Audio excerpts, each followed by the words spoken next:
ఐదున్నర రవి ఇలాంటి వాళ్ళు, ఇలాంటి దుర్మార్గుల్ని శిక్ష పడేదాకా, లేకపోతే ఇది అరెస్టులు కాదండి, ఎన్కౌంటర్లు చేయాలి.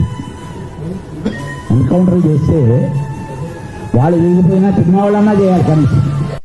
ఏంటి సార్, మూవీ పైరసీ చేసినందుకు ఎన్కౌంటర్ చేయాలా అలాంటి వాళ్ళని? తనేం దేశద్రోహి కాదు కదా. నిన్న ఏం మాట్లాడుతానో కూడా క్లారిటీ లేదు, బట్ ఫ్లోలో వెళ్ళిపోదాం. ఈ రోజు క్లారిటీగా మాట్లాడదాం. ఎన్కౌంటర్ చేయాలా? మీ సినిమా ఇండస్ట్రీలోనే కొంతమంది డ్రగ్స్ కేసులో ఇన్వాల్వ్ అయ్యారు కదా సార్, మరి వాళ్ళని ఏం చేయాలి సార్?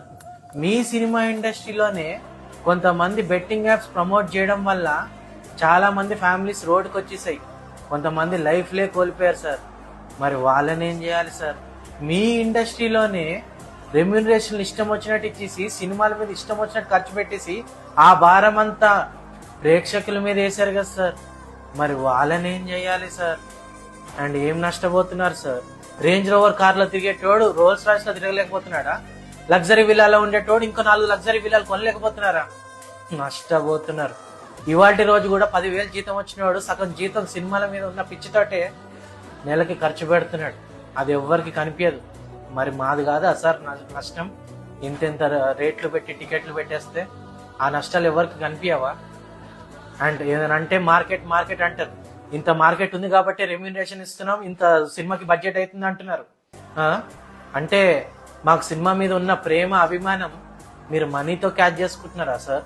అంటే మేము అభిమానించే హీరోని చూడాలనుకుంటే 3 times ఎక్కువ ఇవ్వాలా సార్? అలాంటి ఎంటర్టైన్మెంట్ మాకు వద్దు. అయితే మేము వేరే దారి చూసుకుంటాం.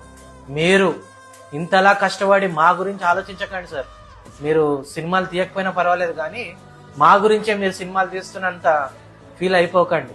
అండ్ మార్కెట్లో డిమాండ్ ఉంది కాబట్టే మీరు సప్లై ఉందంటున్నారు. డిమాండ్ ఆగిపోతే సప్లై కంట్రోల్లోకి వచ్చేస్తుంది కదా సార్. రేపు పొద్దున నా నోరు ముయ్యొచ్చు, నిజాన్ని కాదు.